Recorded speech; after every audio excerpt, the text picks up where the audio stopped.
Before they became global icons, Tupac Shakur and Christopher Wallace, known to the world as Tupac and the Notorious B.I.G, were young men, shaped by the struggles of their environments. Tupac was born in 1971, in East Harlem, New York, into a family deeply connected to the Black Panther movement. His mother, Afeni Shakur, instilled in him a strong sense of social justice and resilience, but also battled with poverty and personal struggles. Tupac's childhood was a mix of hardship and artistic inspiration. Poetry, theater, and the streets all played a role in molding him. On the other side, Christopher Wallace, born in 1972 in Brooklyn, grew up in the tough neighborhoods of Bedford-Stuyvesant. Raised primarily by his mother, Valletta Wallace, Biggie was known for his larger-than-life presence and charisma even as a boy. But life in Brooklyn was unforgiving. Drugs, crime, and survival were daily realities. By his teenage years, Biggie had turned to hustling, using wit and strength to navigate the streets. Both young men were products of their environment, brilliant minds trying to rise above systemic challenges. Before music, Tupac and Biggie were simply survivors, searching for a way to express themselves and tell the world their truth. Their beginnings were different, but destiny was already writing their intertwined story. In the late 1980s and early 1990s, hip-hop was evolving from street block parties into a powerful cultural movement. Tupac found his place first through performance art. He studied acting, poetry, and ballet, and eventually joined Digital Underground, not as a rapper at first, but as a backup dancer. Yet, his passion for words was undeniable. His lyrics carried raw emotion and political fire, reflecting his upbringing and his mother's revolutionary spirit. His debut album, Tupacalypse Now, 1991, made him a rising voice of the youth, unapologetically addressing racism, poverty, and police brutality. Meanwhile, Biggie's path into music was less polished, but equally powerful. Known on the streets as Biggie Smalls, his freestyle battles became legendary in Brooklyn. His rhymes carried authenticity, stories of hustling, pain, and survival delivered with unmatched flow. His demo tape, Microphone Murder, caught the attention of Sean Puffy Combs, who saw in Biggie the potential to dominate the East Coast rap scene. Both men discovered the power of storytelling, Tupac through revolutionary poetry, Biggie through street realism. Their voices were different, but both connected deeply to audiences searching for truth. As hip-hop began shaping culture worldwide, Tupac and Biggie were preparing to shape its very soul. By the mid-1990s, Tupac and Biggie were no longer local talents, they were national stars. Tupac, with albums like Strictly for My N.I.G.G.A.Z. and Me Against the World, became the voice of a generation. His charisma extended beyond music. He was acting in films like Juice and Poetic Justice, showing he was more than a rapper.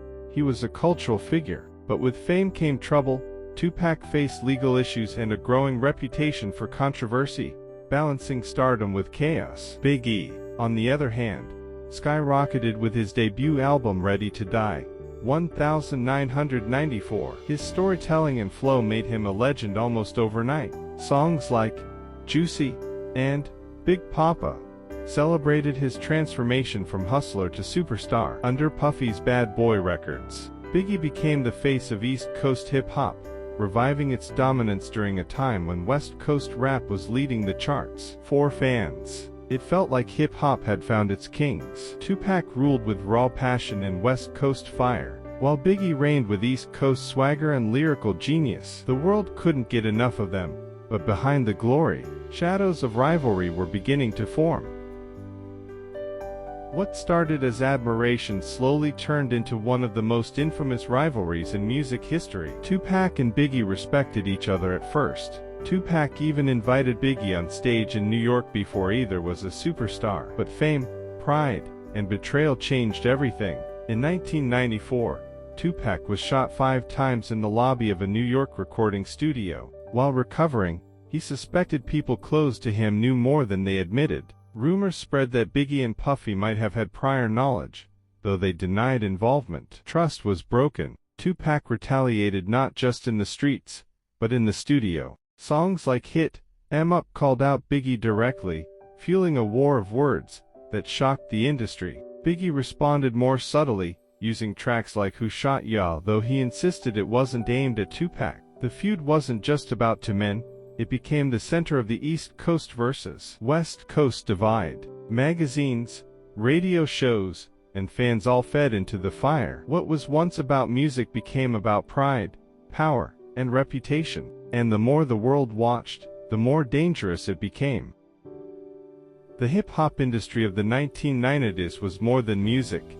It was business, money, and influence. On the West Coast, Suge Knight's Death Row Records was at its peak. With Tupac as its star after his release from prison, Death Row became the face of West Coast dominance. Songs like California Love and All Eyes on Me cemented Tupac as an icon. On the East Coast, Puffy's Bad Boy Records was pushing Biggie to new heights. His smooth delivery and street storytelling kept New York in the spotlight. Biggie's crew, Junior Mafia, gave rise to new stars like Lil Kim. The two labels represented more than artists. They represented entire coasts battling for supremacy. The media played its part. Magazine covers screamed headlines of rivalry. Radio hosts hyped the conflict. Fans took sides as if it were a war. What should have been healthy competition was poisoned by egos, money, and violence. Both Tupac and Biggie produced some of the most influential music of their era during this time, but the tension overshadowed their art. The industry didn't stop the fire, it poured gasoline on it. By 1996, the rivalry was more than music, it was life or death. Tupac released hit, I'm Up, one of the most infamous diss tracks in hip-hop history, directly attacking Biggie, Bad Boy Records, and anyone associated. The feud had escalated beyond repair. On September 7, 1996, Tupac was gunned down in Las Vegas after attending a Mike Tyson fight. He was just 25 years old. The world was in shock. For fans, it was unthinkable. Tupac was more than a rapper. He was a voice, an activist, an icon. His death marked the end of an era, but also left questions that remain unanswered to this day. Just 6 months later, tragedy struck again. On March 9, 1997, the Notorious B.I.G. was shot and killed in Los Angeles, also at the age of 24. The back-to-back deaths of the two greatest rappers of their generation shook the music world to its core. Fans mourned, but also pointed fingers. Who was responsible? Was it gang violence? Was it industry politics? Or something darker? Their murders remain unsolved, forever fueling conspiracy theories. The loss of Tupac and Biggie wasn't just the loss of two artists, it was the loss of hope, the silencing of voices that had shaped a generation.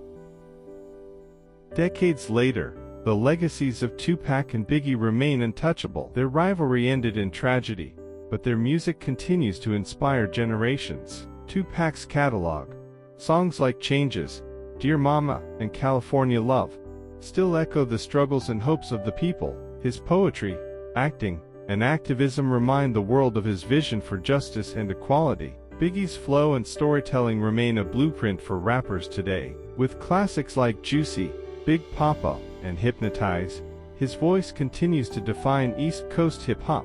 For many, he will always be the king of New York.